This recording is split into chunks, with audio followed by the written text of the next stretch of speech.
Social experiment number...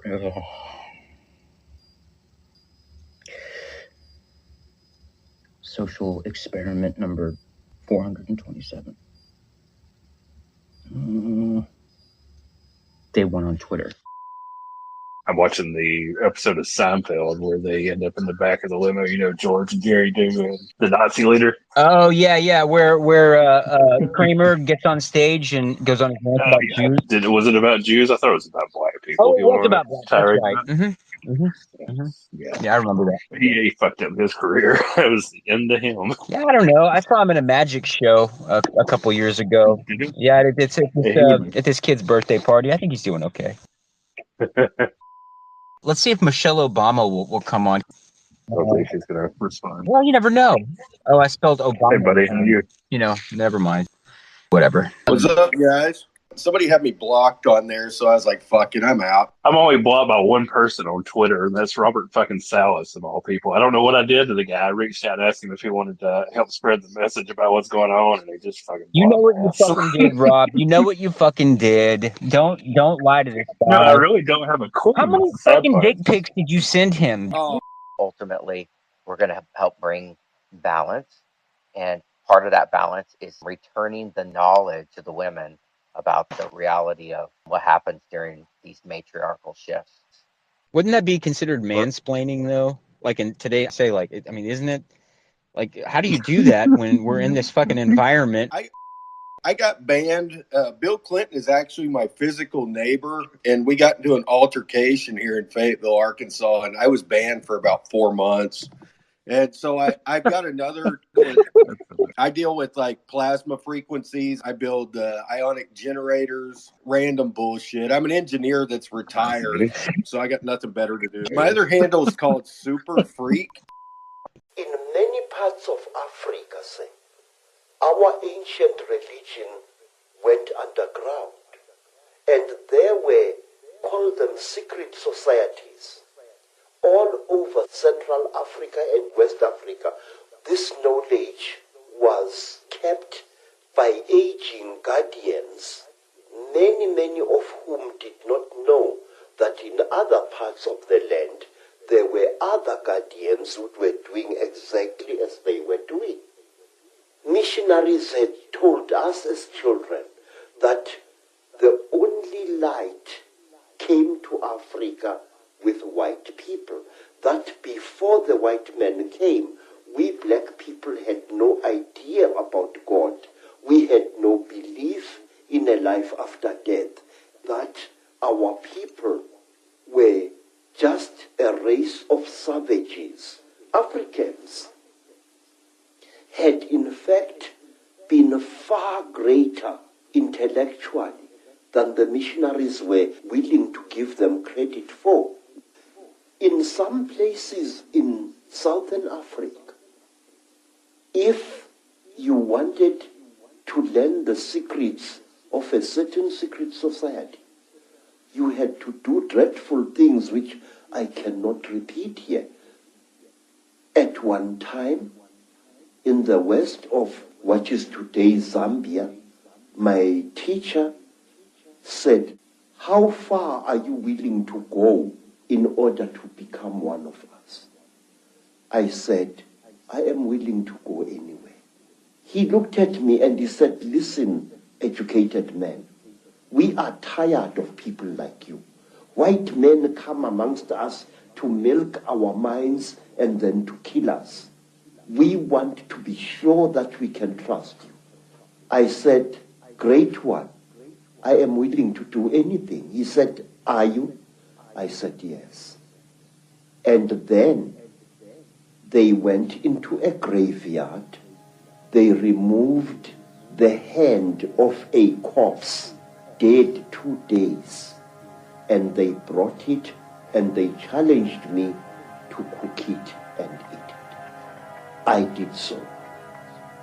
And these were the peoples who first told me about a race of highly intelligent beings, which they called the Chidauri, the talkers, a race of creatures which look like reptiles, who have ruled the world for hundreds, if not thousands of years.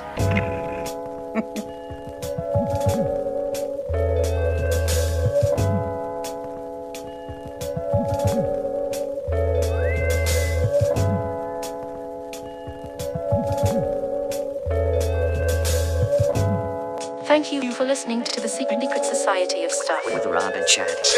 No one really knows where it all began. Back when Africa banned Bada and Who Hurt My Man. But somewhere in New York the spark lit up, and rappers came from out of nowhere, kids to tear it up. Pioneers like Busy B and the Treacherous Three, Grandmaster Flash down to Run DMC. Cause they paved the way for hip hop music as we know it. So it's up to us to try our best to uphold it. I used to go to jams rolling deep with my troops dressed in Kango, shell toes and a Adidas suit. Late afternoons busting the back tunes, kicking freestyles in the skating rink bathroom. Cause back then it was real, there were no limits. Now it's a million MCs and everybody's got a gimmick. All I wanted to do was bust my flavor like the rest. Now my flow is dope, but back then I was fresh. I be one of the baddest rappers on this mic in the web. Cause most of these brothers keep on playing out they stab. They ain't got no format, they biting off the rest. Sounding like Snoop, Tretch, Redman, and Dots of Vex. I can't stand it. Coming up acting like it's the bomb black. But A&R lost his mind and gave you a contract. He must be tripping on PCP, cause if it was up to me, G, you wouldn't have no CD. I ain't no new jack, I thought you knew that. I paid my dues black, remember back in the days when I performed and I got booed at. But don't be looking down on me, kid, like it's a pity. Cause even brothers as large as Biggie get food in other cities. That's just the way it is in the biz. If you stay real with yours, then the next man will stay real with his. Some rappers said I fell off, but yo, that brother lied. Just like singing no dirty bass in a suit and tie. Cause if you're good, you're good, and if you ain't, get it. Cause I couldn't kick it in my heart. I used to sneak out the crib just to go to the gym and wave my hands. Didn't give a damn about final exams. Strolling through the party, sipping Bacardi and nights. Doing the walk to coke, getting done by just ice. The DJs on the turntables cutting la-di-da-di. It's time to go, somebody got shot. Come on.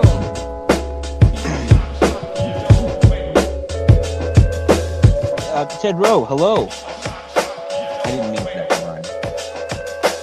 Now I did. What are you doing in Hawaii? I've got an off-grid property out here, kind of in the bush, and I split my time between here and another off-grid property I have in Alaska. I needed to come over here and take care of a couple of loose ends, so here I am. But I was just going to share something with you guys. I hadn't thought about this in a long time.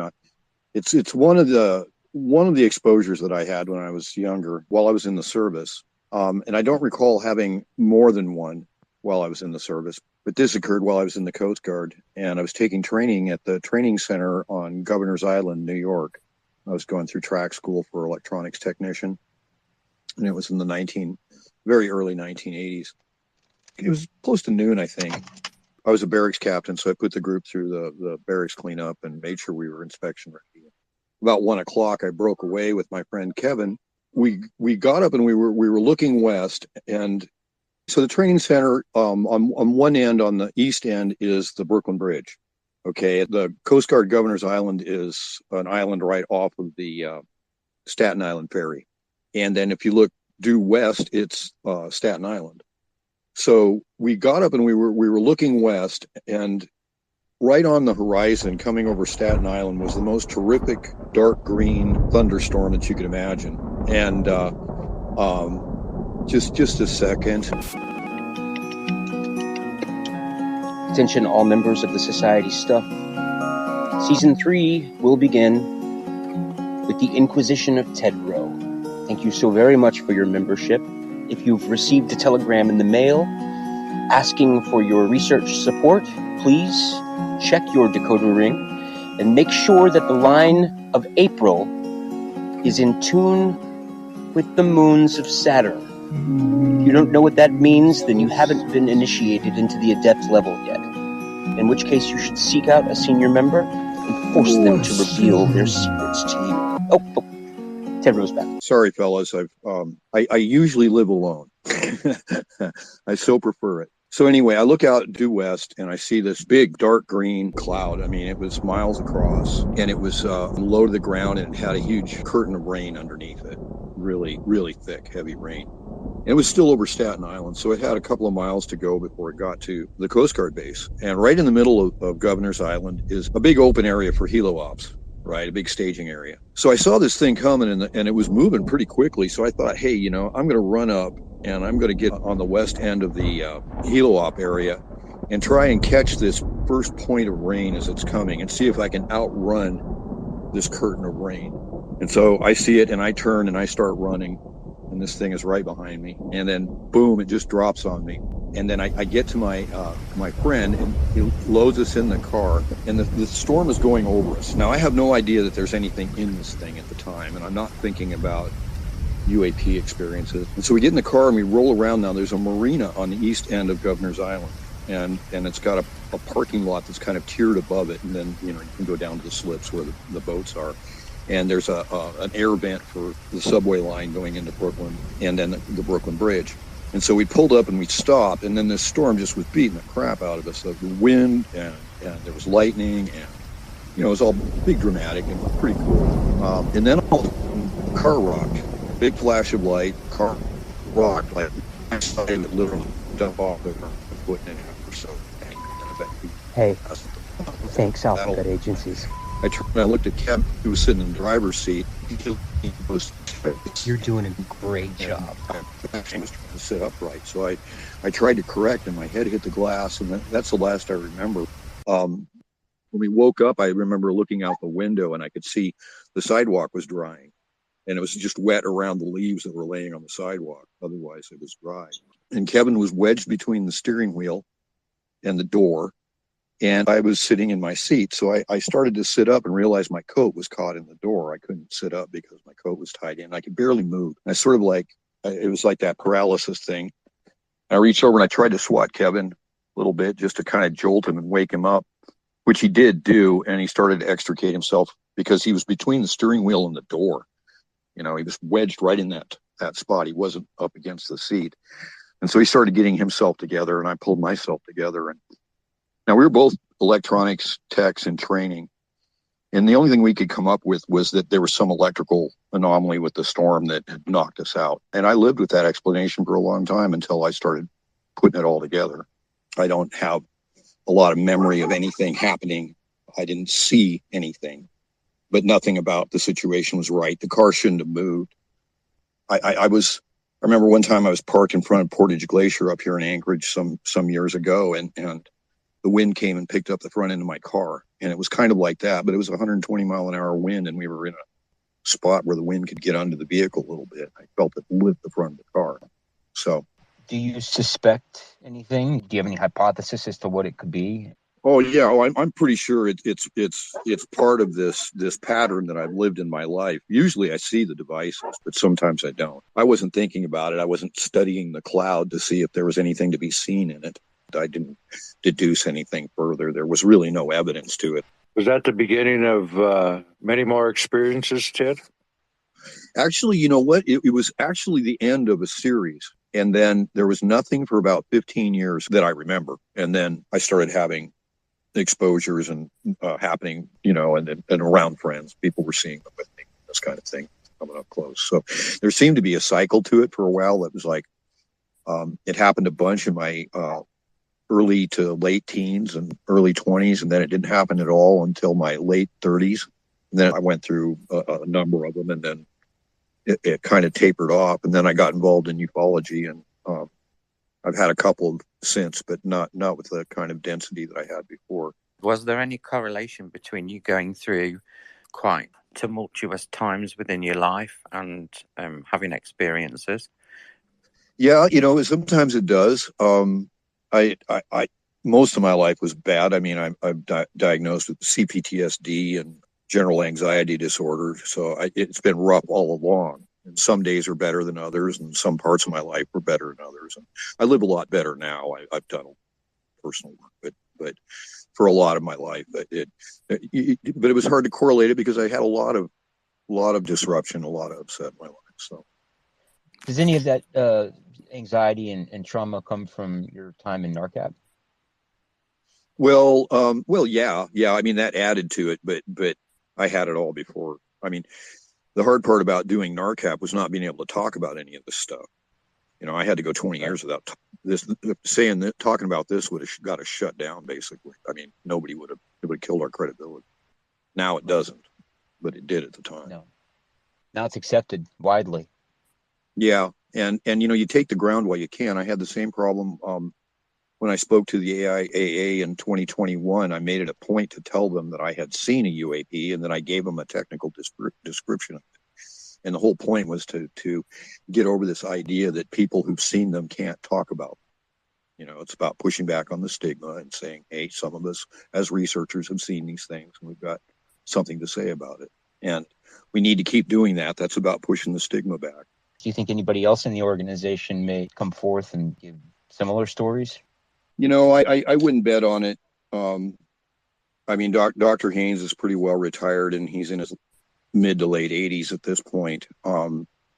Heisch has got health issues. We've lost Dr. McCampbell. Dr. Valise with us, but I don't know for how much longer. I was a little concerned when I saw him in France. So I don't know. There isn't really a lot to tell about the NARCAP side of it. All we did there is document and advocate. And we held the line, and eventually we came out on top when the government validated our concerns. Right. But there wasn't a lot of trauma with that. It was basically research. There were some times, though, I did have exposures while doing research for NARCAP, and that took some adapting. I've been out on sites where things happen and had things happen and at very close quarters, and that's been a challenge too. Yeah.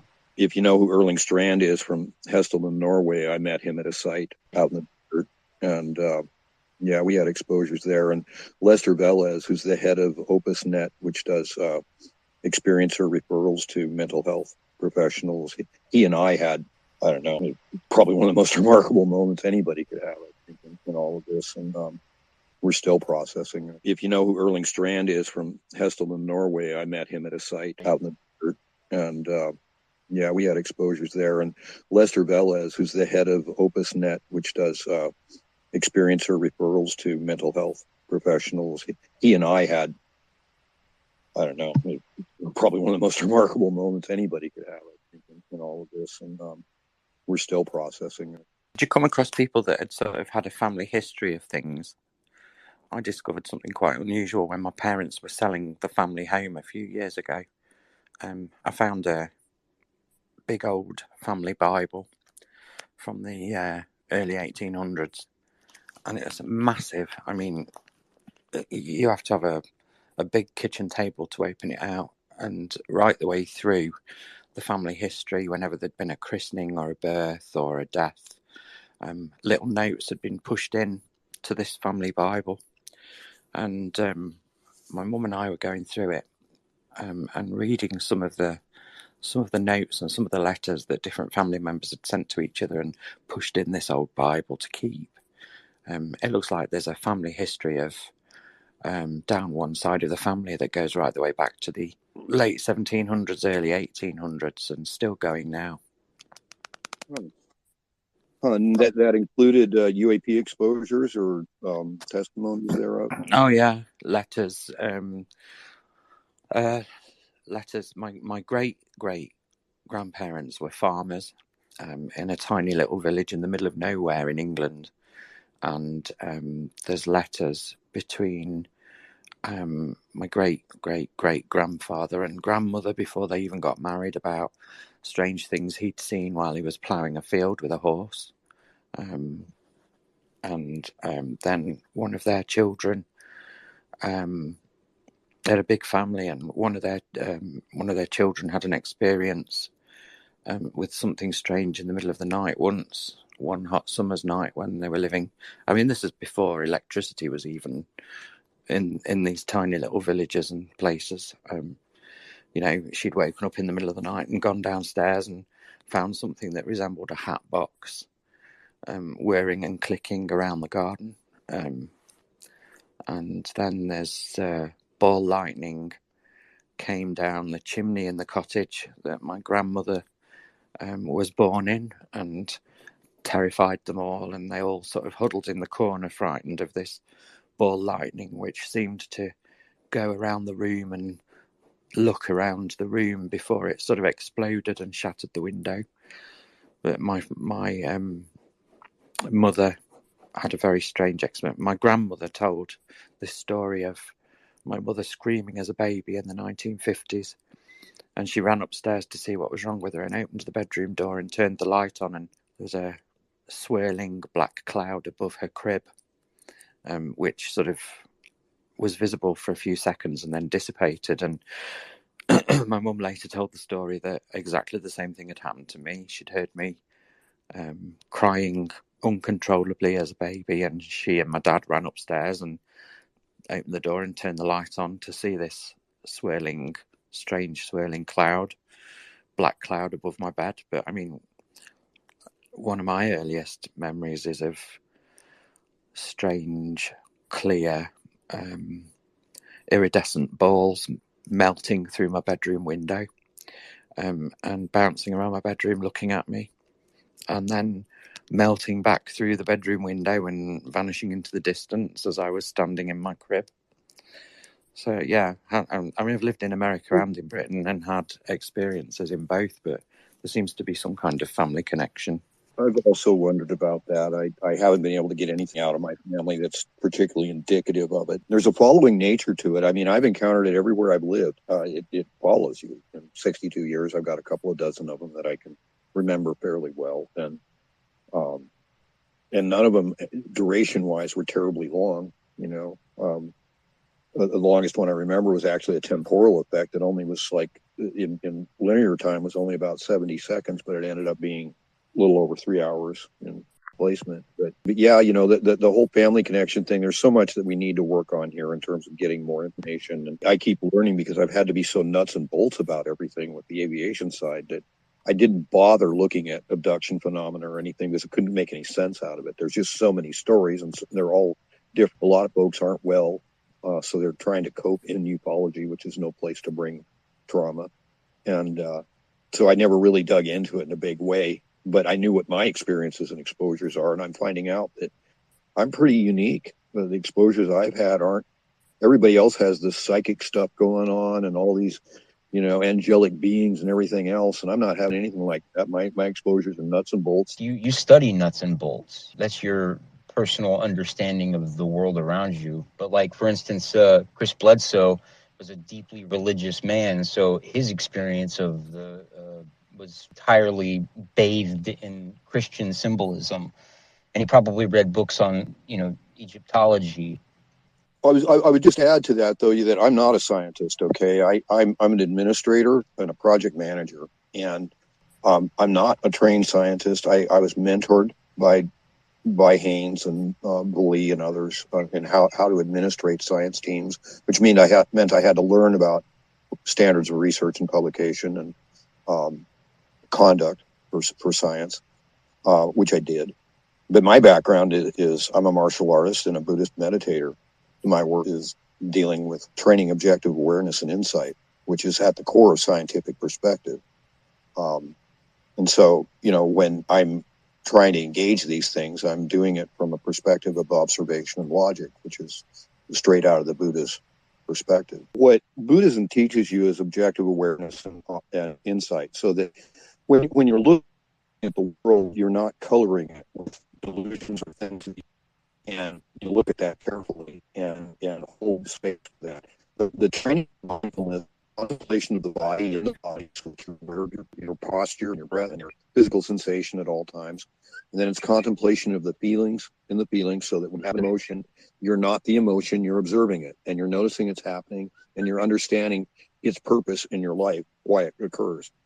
And then the third pillar is mental objects. So you contemplate the things that catch your mind's attention. So when your mind is, you know, you're daydreaming or you're working on some internal construct, you know it. It doesn't happen unconsciously. And then the last thing is integration with the Dharma. So you contemplate all of this stuff in the context of the Dharma. Well, what's the Dharma? The Dharma is the cosmic law. It's the order. It's how everything actually plays out, and an aware and alert person can see it. And so the basic perspective from the Buddha's mind is ardent, clearly comprehending and mindful he dwells, having overcome covetousness and grief in this world. I don't know how any of this ties in with any kind of a mythology, and from a Buddhist perspective, you wouldn't do that unless there was a reason to actually tie it in. Otherwise, you just look at it for what it is, as a manifestation in reality of something that is a little bit different. You were using vocabulary back there that I wanted to bring everyone's attention to. For instance, you said exposure rather than experience. And when you spoke about them, you said the word displacement. And I'm wondering why you chose those words. Well, I say exposure because it's a little more analytical, and it's a little more, because you tend to project on these things. They're very sterile. They just come into your space and do what they do. And then you walk away feeling like you've been touched by the hand of God, or pursued by demons, or whatever it is that you carry away from it. You project that onto it. I'm a chosen one now. You can go down Bledsoe's road and go messianic on the whole thing, or you can take another tack entirely. I tend to hold to the objective perspective. I don't have the answers. I would never stand on a podium and tell everybody that I know what's going on and it's all good and everything's fine. I don't.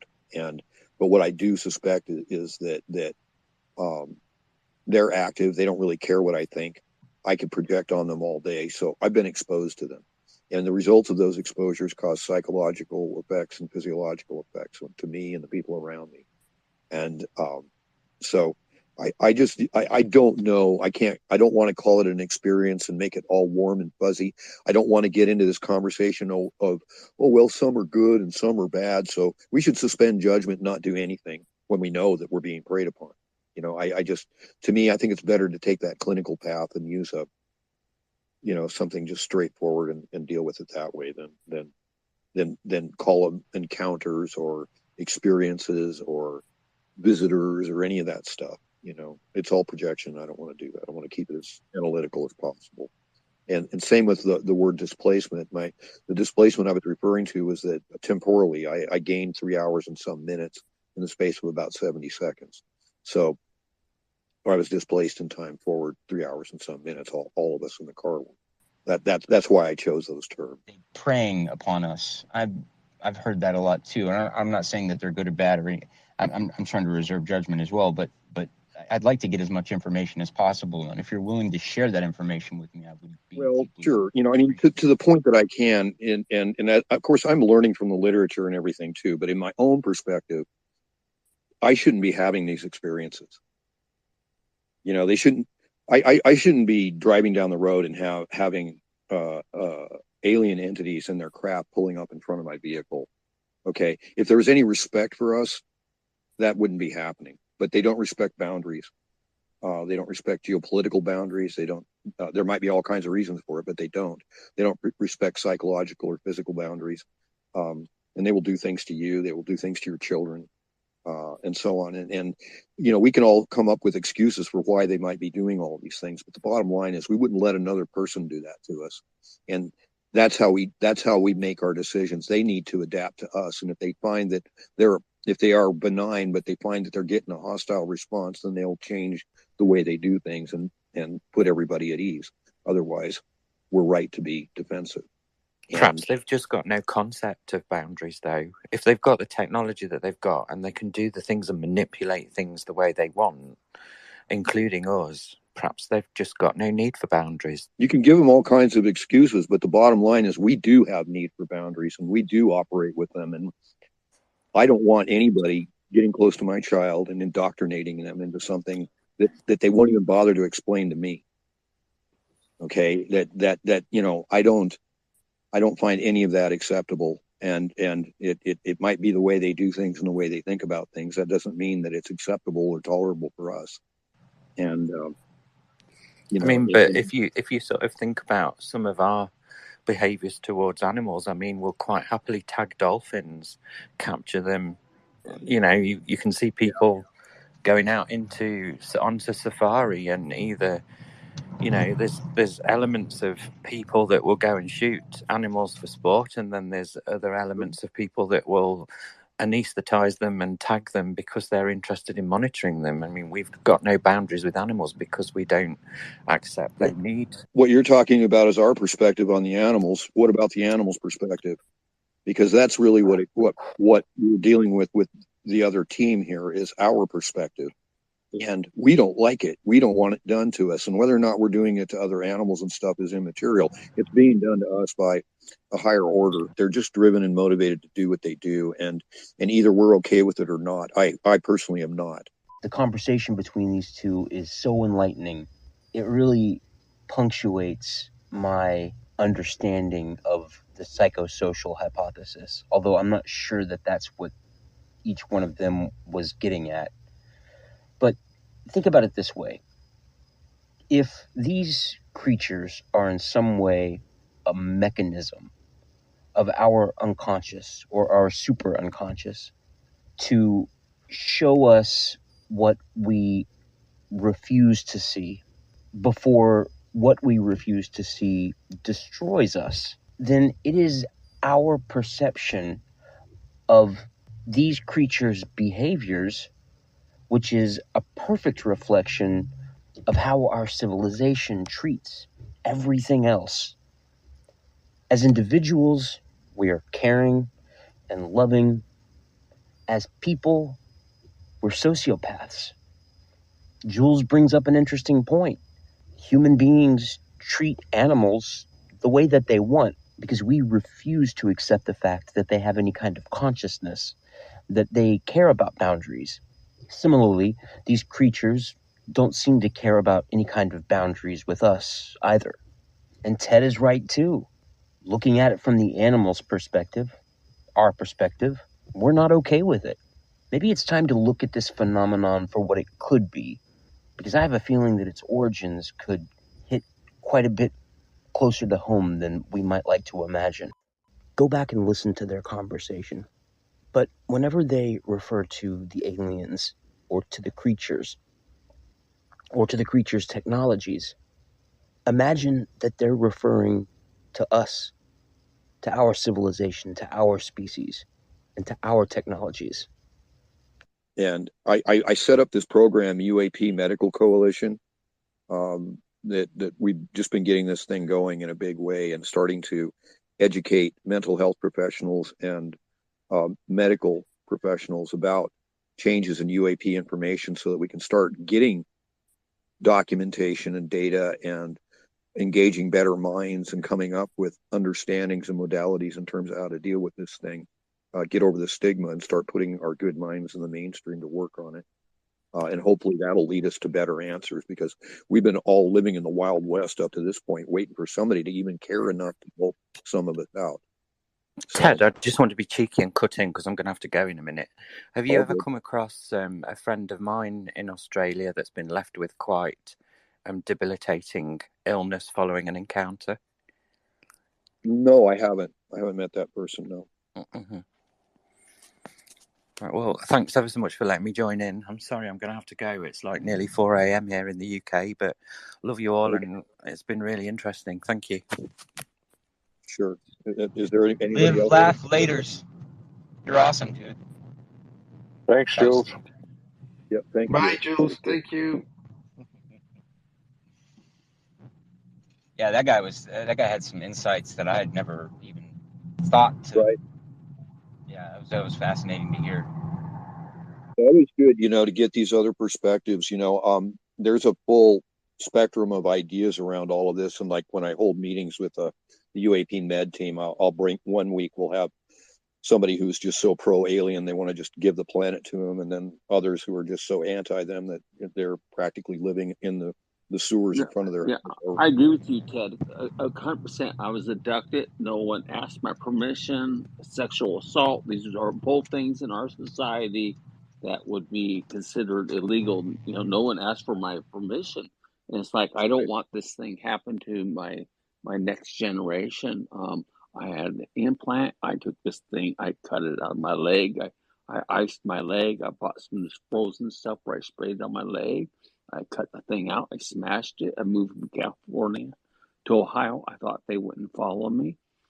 They followed me. I shot at them. Now they shot a blue beam at me, and now I suffer from migraines. And it's like, so now we're my next generation, and this has been going on for a while, and like Jules pointing out, and others, there's a trend here. It's been happening, and you know, we've got a couple of perspectives on this. One of them is how do we deal with it as a society? Another one is how do we deal with it as an individual?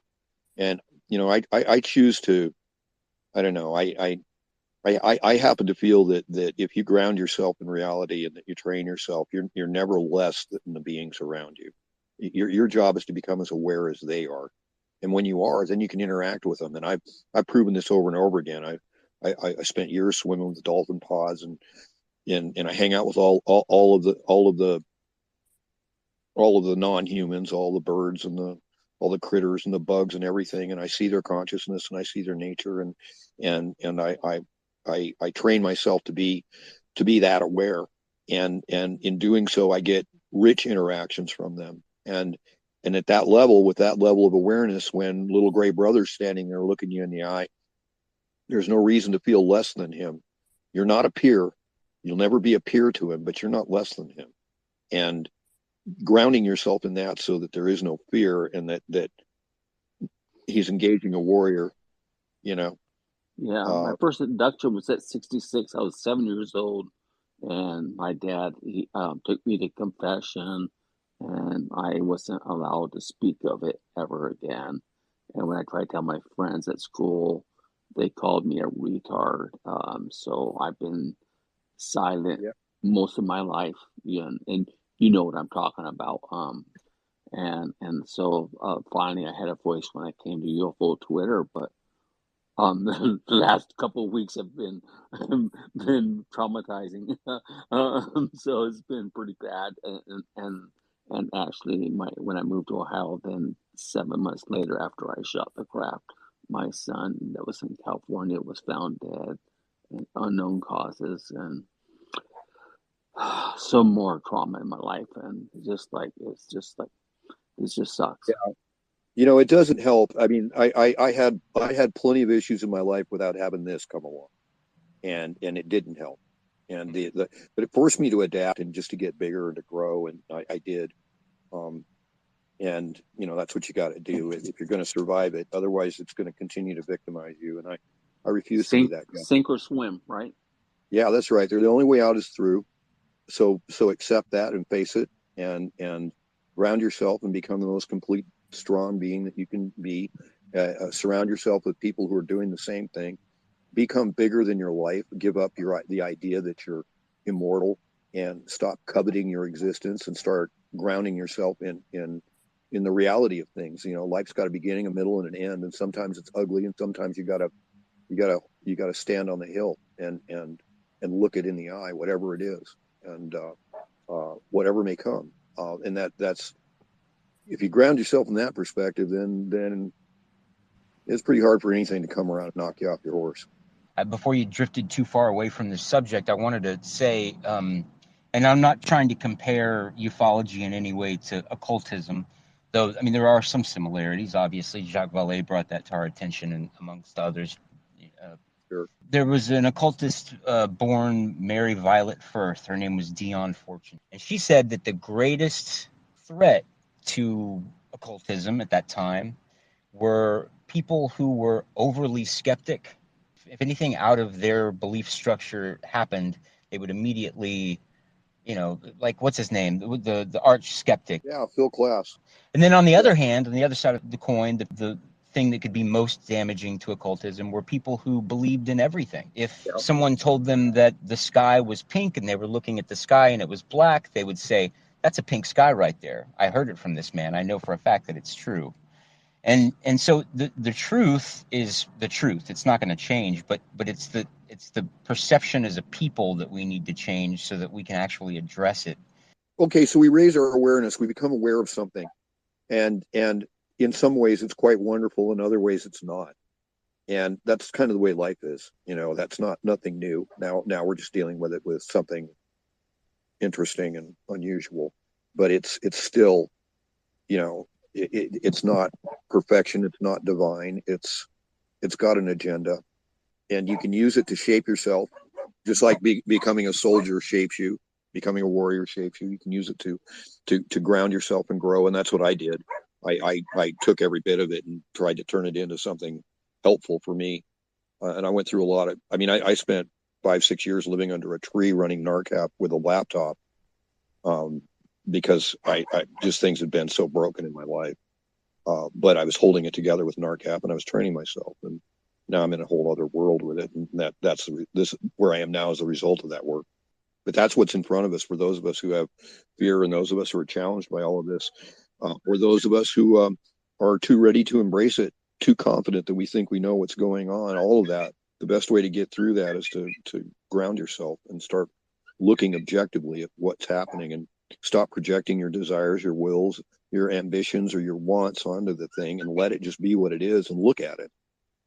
And it will tell you what it is. Reality will unfold itself, and then you'll know how to engage. And you won't be fooled by all the talk and all the chatter and everybody that's operating from a more delusional perspective. You said you've been probed. What exactly is that? Well, I had an encounter when I was 18 where I was ambushed out in the brush, out in the Rosebud, eastern Montana, and had they shoved something through my left eye orbit into my head, and it was like being shot through the head with an arrow. I don't know whether it was a hypodermic or a probe device of some kind. It was thin and long, and they just rammed it right through my head, and it was like being shot through the head with an arrow. I thought I was going to die. There was no anesthetic or preparation or anything. They just had me on the ground. I couldn't move, and they pulled an eyelid up and slid it under my eyelid and behind my eyeball, and just rammed the thing right through my head. And so yeah, that's a probe, I would suppose. You could judge them any way you want to, and that's why I say they're negative. They're negative because they don't explain themselves. They just come and they do whatever they're going to do, and nobody's asking me or talking to me about it. That's rape, is what that is. It's rape. Let's not mince words here. No question about it. And it doesn't put them on my good side. I feel very defensive around all of it. Is there a way to protect yourself? Like, are there certain, I don't know, something that you can do that would deter them? I think the best thing you can do is be as unpalatable to them as possible. Whenever you think about them, don't give them a good thought. Make sure that you're just flat not available. There are days I will not go outside just for the chance that I might see them. I won't look up. I just try not to give them any access into me. You got to kind of set your mind on not having it. Just fundamentally not having it. And I don't know that that's enough protection, but I know that's where it all starts. So do they not come into your house? Let's say they want to abduct you. Isn't it that physical matter doesn't really deter them? They walk through walls. They've never had a problem finding me, and I'll encounter them in spaces that I didn't know I was going to go to until 15 minutes before I went there, and they'll be there. Most of my encounters are not in the home. They're out when I'm out moving around, out traveling and stuff. And I live outdoors quite a bit. Okay, I spend a lot of time in the bush. I live off grid in Hawaii and in Alaska, and so a good portion of my time is outdoors. I know that if they wanted to get at me, they can get at me no matter where I am. They can do it. They can do it when I'm in a car. They can do it when I'm out in the bush. They can do it anywhere. Have you ever had an abduction where there's like tons of people there and they don't know what's going on? Or have you ever seen them in a crowd, let's say, where other people don't notice but you see? When people have been with me, they've been subject to exactly what I've been going through. They were seeing it. They were aware of it. They knew it was there. They described it the same way I did. But if you were standing next to me when I had an experience, you'd see it. You'd be having an experience too. I understand why people who have these experiences have PTSD, because it's something you can't control. You have to kind of come to terms with it in your own way, I guess. That's right. All of that, because we need help. And it looks like a lot more people have had these exposures than anybody wants to admit. And that's concerning. A lot of people have mental illness and they hide it behind alien stuff. They make up things or they confabulate or whatever. But on the other side of it, there seem to be a lot of people that have these experiences. And I know that as men will never admit to a sexual assault. Men get raped by men get raped by women, and men do not talk about it. So if they had an encounter where they were attacked or assaulted and it involved a sexual component, the chances of a man talking about it are pretty slim compared to a woman might be more willing to talk about it. There's a lot of kumbaya out there and racing vibrations, baloney. Nobody's talking about the people that are affected by this in a negative way. You have experiences like Jeff Ramirez that says if you ever confront these guys, they're going to be rough around the edges when they handle you. You know, just ask them, what do you want with me? Where do you come from? You know, and I would say, as much fear as you feel, try to remain calm, because I don't know why they do this stuff. It's like they want to shock you or so, like trigger something in your brain, you know. A lot of people are going to be seeking help. And enough is enough. It makes my heart hurt. For those of us who've been in all of this for all this time, you know how difficult it was to carry credibility and to be an experiencer at the same time. And I've just come to a point where I can actually step up for all of us. You know, I'm not the only one, but I'm happy to be part of it and to help make a difference. We all need this, and I don't know where it's going to lead, but I don't want things to stay the way they've been. I couldn't agree more. And you know, the more that we are aware of what's going on, the more that we can think about it and formulate a response to it that's helpful both to our leaders and to the other team. I'm concerned that in the process of us being able to detect them now, which is what we're working on at AIAA and what's kind of happening between the lines with the Navy and the Air Force, is that when the other team knows that we can see them, they may stop hiding, and it may change the way they relate to us, and that might not be a good next step.